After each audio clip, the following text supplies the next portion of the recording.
welcome. One of my kids' chores at our home, okay, one of their kind of household responsibilities is they do the dishes, okay? They load the dishes. Every day they load and unload the dishwasher. And so they're, yeah, we're good. Well, that's one of their big things, to load and unload the dishwasher, everything. So my daughter, unfortunately for her, she is a lot like her dad, okay? So she doesn't have a lot of natural patience about her when it comes to kind of anything like that. So she just wants to get the dishwasher unloaded as fast as she possibly can. And so whenever it's time for her to unload her shelf, she typically does the top shelf. And so she doesn't like making multiple trips, from the dishwasher to the cabinet where all of our plastic cups actually go. And so she'll go over there and she just kind of grabs the cups and she just starts stacking them. She'll get all these cups into this one huge, as big as she can possibly get it, tower, and she keeps, she'll just kind of carry all the dishes, from the dishwasher all the way to the cabinet that holds all of our plastic cups. And I'll see her doing this every now and then. I'm like, hey, Conley, you really shouldn't do that. Okay, there's a chance you're gonna trip, you're gonna lose your balance, all the dishes are gonna fall. Conley, you really shouldn't carry more than you can handle. But again, unfortunately, she is a lot like her dad, okay? And so she thinks she can do it, so every time she stacks them up into this big, tall tower. I'm not gonna micromanage her in my house, okay? I'm gonna let her figure out how she wants to do it. So every now and then, I'll be in the other room, and I'll just hear, my kids are unloading the dishwasher, and I'll just hear this crash. I don't even have to walk in. I don't have to look in. I said, it happened again. My daughter, she tried to carry a little more than she can handle. You guys ever do that? Do you ever try to carry just a little bit more than you're supposed to? Okay, do you ever try to carry just a little bit more than you can handle? Several years ago, my wife and I, we were driving back. We lived in Oklahoma at the time. We're driving back from Texas to Oklahoma, and on the way there, I feel like what I think is this really painful, pimple, okay, on the back of my head, which is when you're bald, that's one of the negative side effects. You can't hide stuff like that, okay? So I feel what I think is this really, painful pimple on the back of my head, and I was in my 20s, I'm scratching at it, trying to pop it, doing all of these things, and it just keeps getting worse, and eventually it spreads, okay? They spread all over the back of my head, all the way down my neck, and I'm just like, what is this? It hurts so bad. We pull into urgent care on our way home. The doctor, he takes one look at it, and he goes, oh, that's shingles. You have shingles. He knew right away. And so if you know anything about shingles, I already had the shingles virus in my body because I had chickenpox whenever I was a kid. But it stays dormant for most of the time. But every now and then, shingles will kind of resurface in my life when there's moments of high stress. Okay, whenever I'm trying to carry a little bit more than I can handle. At that particular time, we were having kind of in the middle of a difficult pregnancy at that time. I was kind of starting this new ministry for this organization that I worked for. I was working, I was gone almost every night. If I wasn't gone, I was bringing work home with me. I was just carrying a little bit more than I could handle. And my body, through these shingles, it was letting me know, hey, you're taking on too much. You're carrying a little more than you should, a little bit more than you can handle. And you think I would learn. You think that experience would teach me, but still, to this day, probably every other month, I'll have one night a week to where I don't go to sleep. Okay, Ashley's in bed, the kids are in bed, but my head's spinning. Okay, I'm just thinking about all of these things that I have to do for our family, or I'm feeling guilt for all of the things that I think I should be doing that I'm not doing. Okay, I'm thinking about all of these things that I need to get done for work, or commitments that I made to other people, and I'll just start thinking about it, I'll start working on it, and all of a sudden I look outside, and the sun's come up. I've just worked through the night. I just carry a little bit more than I can handle. In those moments, there's some pretty typical patterns and thoughts that start to kind of run through my head. And I could ask for help, but I just tell myself, nobody else can really do this quite like I can do this stuff. Okay, yeah, they'll do it, but it's not going to get done quite as well as I can possibly do it. So I'll just kind of take on a little more than I can handle. I could ask somebody for help, but it's my responsibility. I've got to do this. I can't possibly ask. That's weakness if I ask someone else to help me. I'll think, maybe Maybe there's all of these different ways or things that I can do, but I was like, man, I can't fail. Okay, I'm a winner. Okay, and if I don't get this done, if I don't get it done perfectly, if it's not the best, I'll fail, and I don't do that, and I'll take on more than I can handle.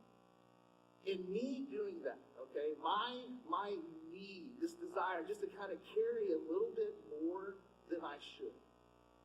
That is just one of the several ways where pride rears its ugly head in my life. I don't know, a little kind of just confession. I struggle with pride. Okay, I struggle with pride, and I'm guessing that this morning I am not the only one. My guess is for a lot of us out here this morning, the genesis of a lot of the issues that we have in life, a lot of the difficulties that life brings our way, the genesis of a lot of those issues can be found in our pride. We're just kind of naturally proud people. So I wanted to ask just a couple questions just to kind of help you evaluate, hey, might pride be an issue in my life? Hey, are you anxious? Do you find yourself just kind of worrying about just what is going on in your life? Are you an anxious person? Are you ever critical of other people? The way that other people do things is the way that you do it, the way that you would get it done. Are you kind of always right? I know what's best. Are you critical of other people? Do you get defensive when other people point out areas in your life that could maybe use a little bit of an improvement? Do you ever try to justify sin or poor choices in your lives? Like, yeah, it's not that big a deal. Let's just kind of do it. Do you seek the approval of others? And does it really, really matter to you what other people think of you? Do you compare yourself with or what you have with other people? Do you struggle with insecurity? Do you ever take advantage of grace? You're like, I should have done that. It's not that big a deal. God's going to forgive me anyway. So on the other end, do you ever carry shame or guilt because you just start to think that, my sin, the things that I've done, those are just too big for God to forgive? Do you ever carry more than you're supposed to? Do you ever carry a little bit more than you can handle? Because if your pride is causing you to do that, to act in that way, in any of those ways, I promise you, one of these days, just like these cups, it's all going to come crashing down. Hey, so what do we do with it? Okay, how do we handle, how do we manage, how do we deal with the pride that we can all see just kind of welling up inside of our lives? You guys have your Bibles with, open them up to 1 Peter chapter 5. Okay, 1 Peter chapter 5. If you don't have a Bible, don't worry, we'll have the screens up here on the verses on the screens to my left and my right. But this morning, we're actually wrapping up a series of sermons that we've been studying through, going through the book of 1 Peter. Okay, and this is our last study through this. And this morning, Peter, he's going to teach us something about one of these, the most destructive things that we have in our life. He's going to show us how we can manage, how we can deal with pride, with the pride that we see in our life. He's going to teach us a very important lesson. The lesson he's going to teach us is this: if you're going to write something down, write this down right here. He's going to teach us that when it comes to pride in our life, okay, the strong, they might survive. Okay, the strong might survive, but it's the humble who thrive. Okay, the strong might survive, but it's the humble who thrives. We don't want to crash. We have to learn humility. So what does a humble man or a humble woman look like? Peter's going to show us. Read with us. 1 Peter chapter 5, beginning in verse 5. He says, in the same way, you who are younger, submit yourselves to your elders. All of you, clothe yourselves with humility toward one another, because God opposes the proud, but gives grace to the humble. He opposes the proud, but gives grace to the humble. Peter, the first thing that he shows us that a humble man or woman does, he says a humble man or woman, a humble person, is a man or woman who serves others. Okay, a humble person is a person who serves others. He says to clothe yourselves with humility. The way that we relate to each other, okay, the way that we deal with each other is to be characterized, he says, by humility. By humility. So what does that mean? What does it mean to be humble? That word humility, it literally means a lowliness of mind. Okay, that's what it literally means. A lowliness of mind. It means to not think of yourself, more than you should. It means to consider other people as better and more important than yourselves. It means to put the needs of other people ahead of your own. A humble person is a person who serves others. Whenever Ashley and I got married, one of the best pieces of advice that somebody gave us before we got married is they encouraged us to kind of pattern our marriage and to live out our marriage by what is called the 100-100 principle. Okay, anybody heard that before? 100-100 principle. So kind of how the 100-100 principle works. Most people enter into marriage or really kind of any partnership with another person, and it's typically what they try to think of as a 50-50 partnership. Okay, I'm going to enter into this. This is going to be 50-50. Okay, I'm going to do my part. They're going to do that part. We're going to split everything right down the middle. Okay, and then if we all kind of do our part, it's going to work great. Everything's going to get done. Nobody's going to feel left out. Everything's going to just work perfectly. And that sounds so good on paper, doesn't it? If it actually happened the way. But that problem is when you actually enter into marriage or any kind of partnership or relationship, and we're going to go 50-50, you never really know what 50-50 is, do you?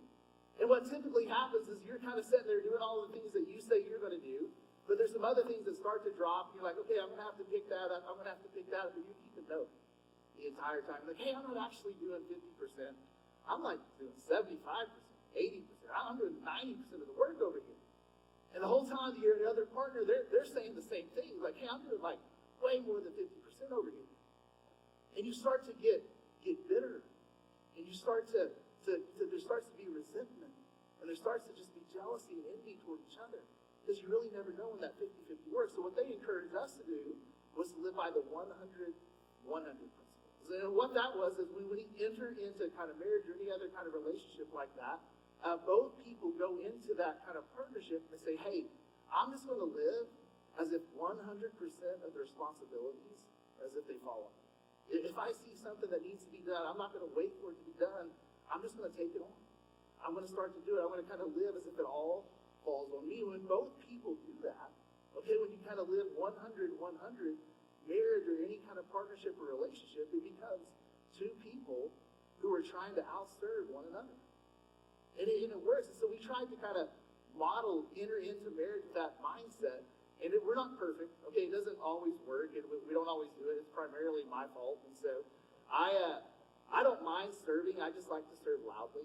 Okay, so if it's like I'm unloading the dishwasher or cleaning the house or anything happens, I'm going to do it as loud as I possibly can.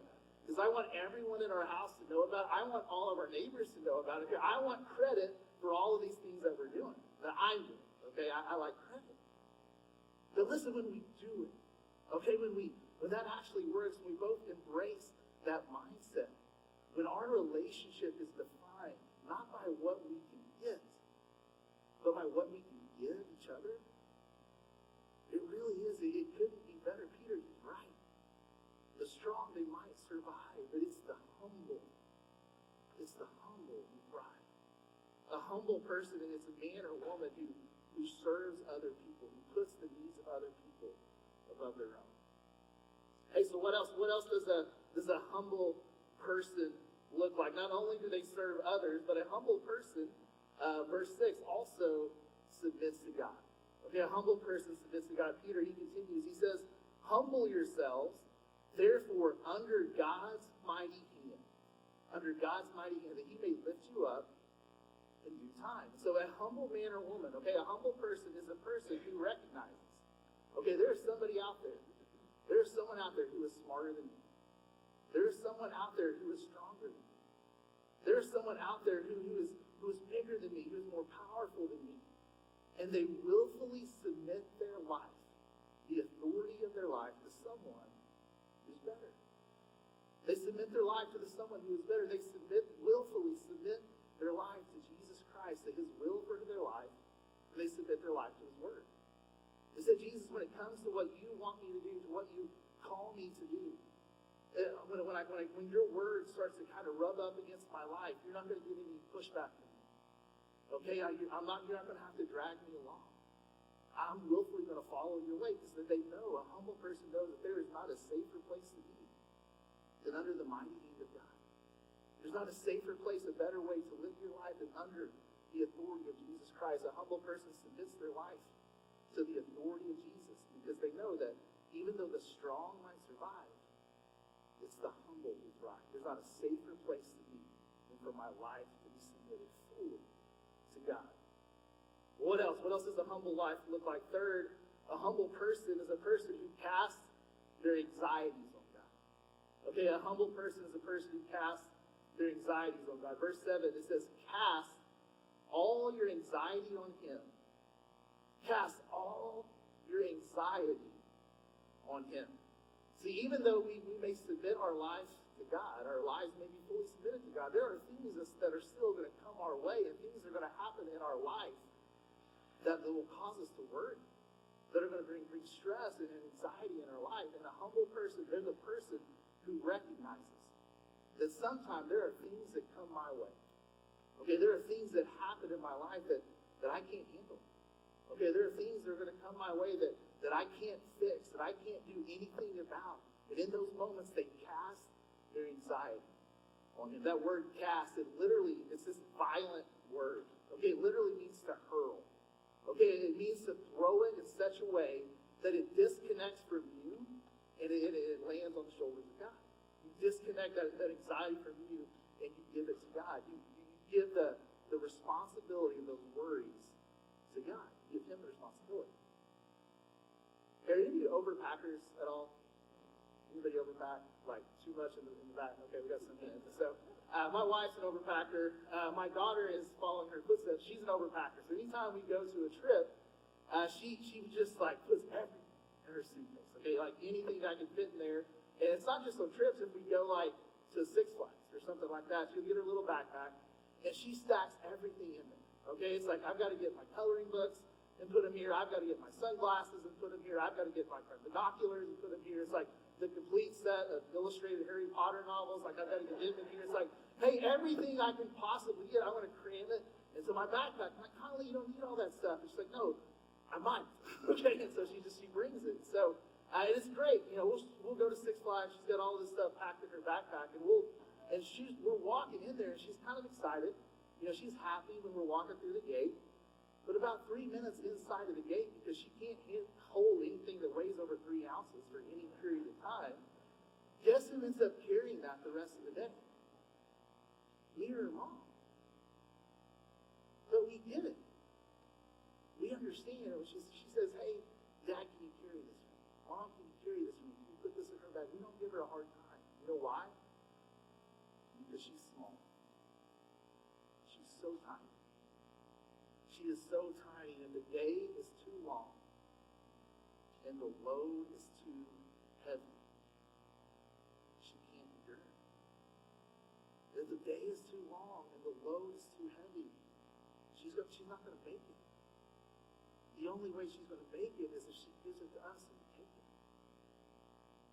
And that's what Peter is saying here. Listen, there are going to be times in your life where the day is going to be too long. And the load is going to be too heavy. And the person who is humble, they realize that. So they don't say, hey, no matter what, I'm going to fix this. I'm going to have control over this. They realize, listen, the day's too long. The load's too heavy. I'm too small. And they take the responsibility of their worries and their concerns, and they cast them onto the big, broad, strong back and shoulders of their Father. And He'll take it from you. And a humble person who does that, and they don't try to take the responsibility back. They don't just pray about it and then get up and then try to handle everything themselves. They disconnect themselves from their worries, and they cast the responsibility of that onto God. And we can do that. We can. There's a reason we can trust God to do that. You can cast your anxieties on God. The rest of verse 7. Because He cares for you. He cares for you. He loves you. He cares about you. That word cares is in the present tense. Isn't that incredible? God, He, present tense, in this moment, cares for you. Cares about you. I told this story last week of how Ashley, after when she was pregnant with our our daughter, how it was a real difficult pregnancy. And so my daughter was put in the NICU for a while. Ashley was in the ICU for about 7 to 10 days. And it was real touch and go if she was going to survive. And so when you're there and this doctor tells me, hey, we don't know if she's going to make it. I mean, I'm sitting there in this hospital room. Ashley is asleep. And I did my best to pray. Okay, I tried to pray, but the words weren't there. I literally just said, God, I can't do this. Like, I can't handle this. If I lose her, I don't know how I'm going to respond. I've got a 2-year-old at home. I've got this baby. I don't know what we'll do. This is too much for me. It's too much for me to handle. You're going to have to do something here. You're going to have to intervene. Because I can't do anything about it. And I hate those moments in my life. But as I look back over the scope of my life, it is in those moments where I don't have anywhere else to turn, where I can't fix it. And I'm just reminded of the fact that I need help. It's in those moments where I'm reminded that I have a God who, present tense, in that moment, cares for me. He cares for me. He cares for you. He says, cast your anxieties on me. You're not annoying me. Obviously, I'll take it. I know you're small. I care. When I was a Christian, just became a Christian, one of the pastors I started listening to growing up, he used to always say this. He says, why does God give a dog fleas? To remind him that he's a dog. To remind him that he's a dog. Why does God give humans trials and difficulties and pains that can kind of come our way? Why does he do that? Sometimes it's to remind us that we're human. That we need him. And that he cares. He cares. He present tense in this moment. He cares for you. So in an act of humility, what cares do you need to cast on him? What cares do you need to cast on him? Maybe there's a child that you want to see turn back to the Lord. You know, maybe you're being treated unfairly by a spouse. Maybe you're being slandered at work and you can't get justice. Maybe you're in financial distress or you just really need guidance and support in the situation. Whatever anxiety you're holding on to, in humility, in recognition of the fact that there's nothing you can do to change it, would you cast it on the broad back of a God who, present tense, cares for you? He cares for you. Jonathan, we got a little bit more, though. So, we're going to keep rolling here. But he cares for you. He cares for you in this moment. So we're not to worry. Okay, there's circumstances in this life that we're not to worry about in this life. Okay, and he says, what does a humble person do? A humble person, he submits his life to God. He serves others. He submits his life to God. He casts those cares, those worries, those concerns onto the broad back of a God who cares for him. There's things we're not to worry about. But last, Peter's going to show us that there is something. Okay, there is something that we should worry about. The last verse, it says, a humble person is aware of their enemy. Okay, a humble person is a person who is aware of their enemy. Verse 8, he says, be alert and of sober mind. Be alert and of sober mind. Your enemy, the devil, prowls around like a roaring lion, looking for someone to devour. Okay, so a lot of these concerns in our life, he says, hey, don't worry about this. But there is something in this life that you do need to worry about, that you do need to have some concern about, that you need to live with a realization, and it's the fact that you have an enemy. Okay, there's an enemy who's out there to destroy you. And he says you need to be alert. Okay, that word alert, it just means to be aware. Okay, it means to live with awareness of your surroundings. It means to kind of live with a little bit of a nervous energy. It means to live your life with your head on a swivel. Anyway, you know what that means? Live your life head on a swivel. So my son, he started playing tackle football for the first time this year. And so he was a 6th grader on a team that was made up, primarily of 8th graders. Okay, he's one of 6 6th graders that's on this team with a bunch of 8th graders. Listen, there is a big difference between an 11-year-old, 70 to maybe 11 pounds, 11-year-old, 7 to 75 pounds 6th grader, and a 14-year-old post-pubescent pubescent, 140 to 150 pound, 8th grade. Okay, huge difference there. And it was so funny, I mean, just to watch them play. And so most of the game, the 6th graders are kind of standing over there by the water bottles the entire game. But typically when they got to go into the game, these 6th graders, there would be, it would be at the end of a blowout, okay, with about 2 minutes left in the game. And they would put these 6th graders out there. The position they all got to play is they all played on the kickoff. Okay, so if you're kind of familiar with that, and so they would line all these 6th graders up on the line to kick off the ball. And they would kick the ball up, and whenever the ball goes off, they kick it off. What you're supposed to do on the kickoff team is you're watching the ball, and you're seeing who catches the ball, and you're going to go try to tackle. Well, they kick the ball up, and all of these 11-year-olds are out there, and they're in the game for the first time. They're running around, and they're just like this. I mean, the whole time they're squatted down, they're looking around, trying to see who's around them. They're looking around and say, hey, who's getting ready to kill me? Who's getting ready to take me out? And they live with an awareness, okay, that they are half the size of everybody else on the field. And they are in danger of getting taken out. And Peter says that's kind of how we need to approach our Christian life. We don't worry about the fact that, just some of the circumstances of life, but we do need to worry about just our morality. We do need to worry about continuing to follow Christ, about staying faithful and obeying His word, because we have an enemy who's seeking to take us out, and we kind of live with the head on a swivel, knowing why he's there. And the reason he says, because he's like a lion. Okay, the devil, Satan, he's like a lion who's seeking to devour you. Now, I don't know where you guys see lions. Okay, what circumstances where you've seen a lion before?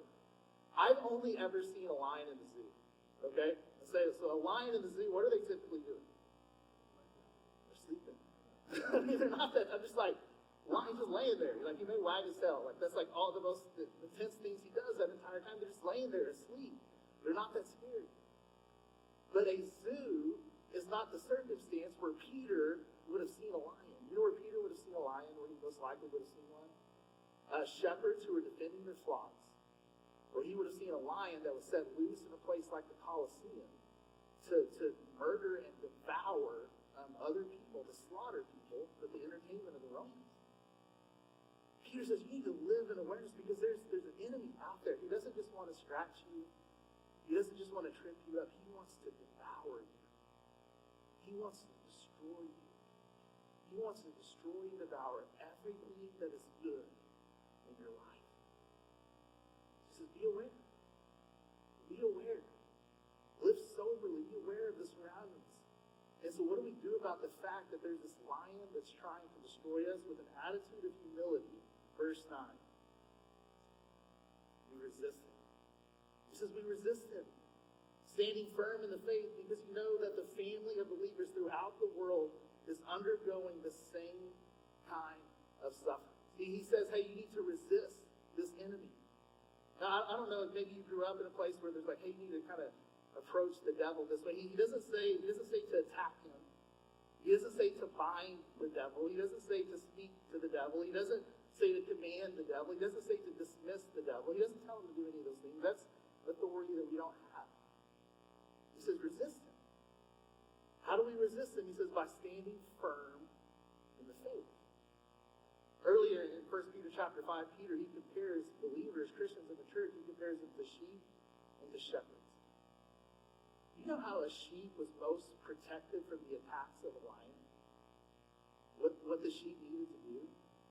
He didn't need to yell at the lion. He needed to know that he was there. And he needed to stay close to the shepherd. That's how a sheep stays protected from lions. He stays close to the shepherd. He stays near him. It was whenever a sheep would wander off that he became vulnerable to attack. And so when Satan, when he tempts you in this life, okay, when he tempts you to fall morally, when he tempts you to disavow your faith, when he tempts you to disobey God's word, stay close to the shepherd. You stay in the word, stay in prayer, stay close to God's people. And you stand firm. You stand firm. A humble person, it's the strong might survive. But it's the humble. It's the humble who thrive.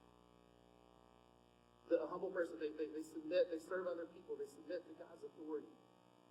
They cast the cares of this life onto the broad, strong shoulders of God who cares about them.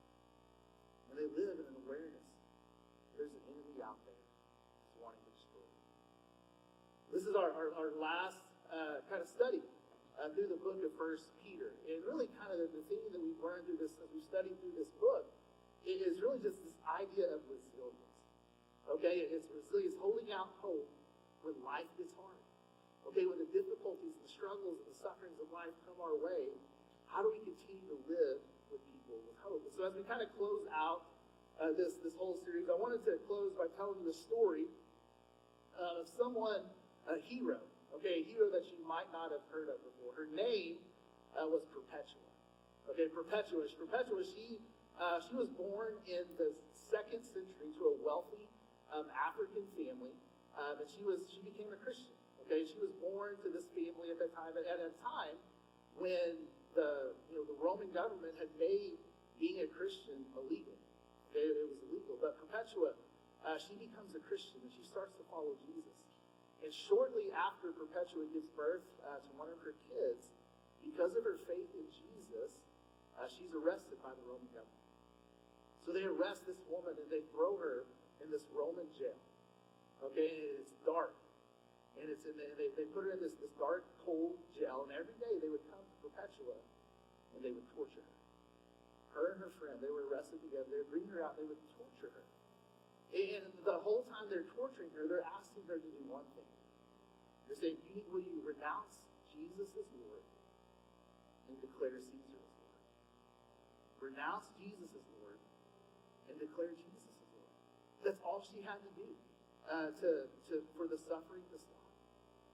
Renounce Jesus and proclaim Caesar. And every time they would ask her to do that, every single day, Perpetua would simply respond with, I'm a Christian. And they torture her. And I say they come. Caesar is Lord. No, I'm a Christian. And they did that day after day. Well, eventually they realized that Perpetua, she wasn't going to renounce. She wasn't going to renounce her faith. She wasn't going to stop. And so they sentenced her to execution. And so they're going to send her from these prisons into the Colosseum. And I want to read you this. There was somebody that gave a written account of that time that described Perpetua's walk.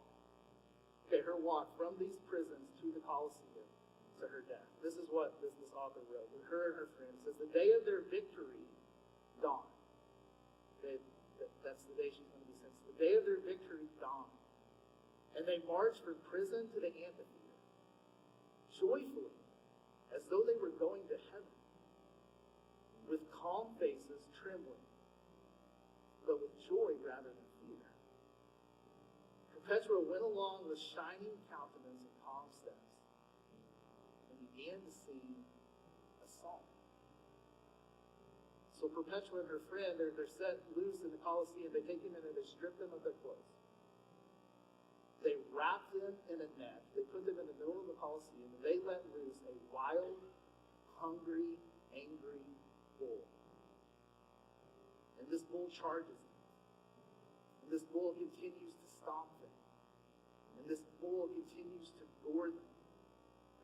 They won't renounce their faith. I'm a Christian. Well, eventually the bull tires out, and they're still alive. So the emperor, he sends 2 soldiers into the Colosseum to finish the job. They take the net off, and this young soldier is so nervous. He's commanded to run the sword through Perpetua. He's so nervous, and he's there, and he tries to, and he misses. You know what she did? She reached up, grabbed his arm, moved the blade of the sword to her neck, so he could finish the job. The entire time, never denying that Jesus could die for her. She didn't survive. She didn't survive. What she instead? In humility, she lived as an example to serve all of the other believers around her. She submitted her life to the authority of Jesus as whatever your will for my life is, I'm going to do, even if it's to die. She cast the cares of her life, the concerns of her life onto the strong back of the God who cares for her. And even till the end, she refused to disavow her faith in Jesus or be disobedient to his word. she didn't survive. She did more than that. In the way that she lived, in the way that she died, she thrived. She still is. I hope I never need resilience like that. But I desperately want it. Let me pray for us. Father, thank you. Thank you really for this book, the First Peter. Lord, just showing what it means, what it looks like to live life, to follow you in a world that we're going to suffer because of it. Thank you for the example of Jesus, for the example of the disciples. Thank you just for your word.